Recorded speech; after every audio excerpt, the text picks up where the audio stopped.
We play and call it work.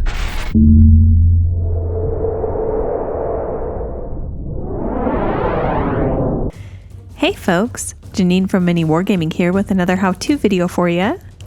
In this video, we are going to continue painting this Varanguard mini, and we are going to paint the blade of this trident or halberd.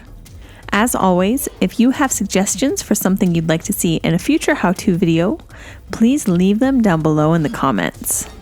We want this to be a dark metal, however we don't want to just do a traditional silver. We're going to add some really blue tints to the metal and kind of blend them through our different metallics. We're going to start with the color Lead Belcher. We're going to mix it with a little bit of Abaddon Black just to make it a little bit darker for this initial base coat. We're also going to mix in a little bit of Lamian Medium. And we're going to apply this all over the bladed area of the weapon. And we're going to highlight everything up from here. We want to make sure that we don't apply it too thick. We don't want it to gloop. We want to create a nice thin coat that has a good even coverage. And if that means we need to do a few layers of this color, that's totally fine. Once we've finished with that initial base coat of that really dark color, our next color is going to be pure Lead Belcher. And we're going to start highlighting the different areas of this weapon.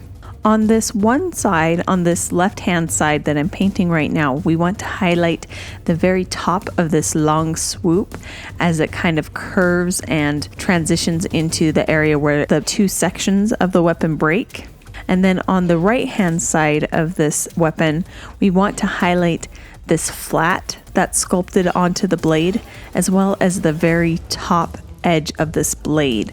We also want to make sure that we leave a few darker areas, and one way that I choose to do that is that anywhere where I have a really bright color, if I can, right next to it, I want to leave a very dark color. So I'm going to leave that really dark black metallic right next to it. That's going to increase the contrast and really bump up the visual interest, even though this is a relatively small area on the model. Our next color is going to be Iron Breaker. We're also mixing this with Lamian Medium, and we're going to do that with all of our colors just to make sure that they really flow into each other and blend really smoothly, and the consistency in our paint is really nice and thin. And with this color, we're going to just continue highlighting those areas that we picked out as our brightest points. We're just highlighting maybe 50% of that Lead Belcher color, making it even shinier in the brightest areas. Now, as we highlight, we do want to pay attention to where the sun would be hitting the model.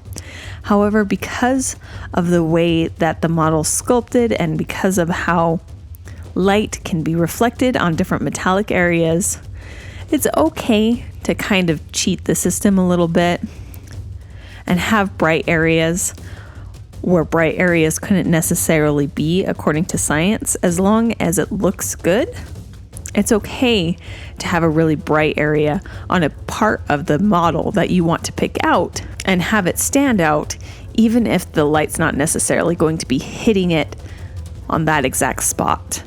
Next, we're going to go all the way up to Runefang Steel. We really want to make sure that we go as bright as we can in just a few areas, so that we're going all the way from that really dark color to our really bright color.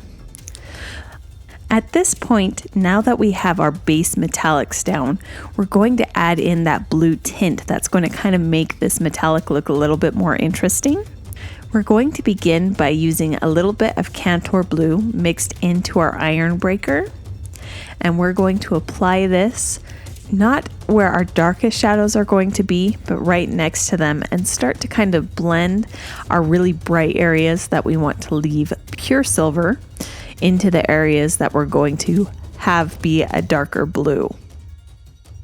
Next, we're going to use pure Cantor Blue, and we're going to apply this very thinly on top of the areas where we want our shadows to be darkest.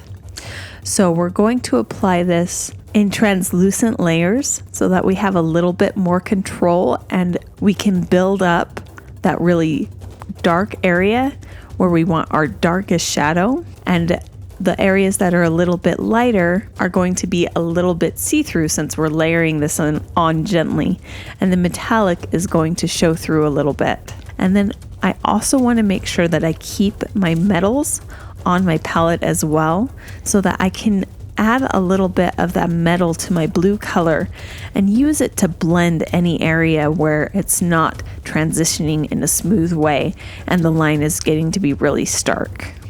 We don't want it to seem as if the weapon itself is blue. We want it to seem as if it's reflecting blue light versus having it actually be a blue weapon.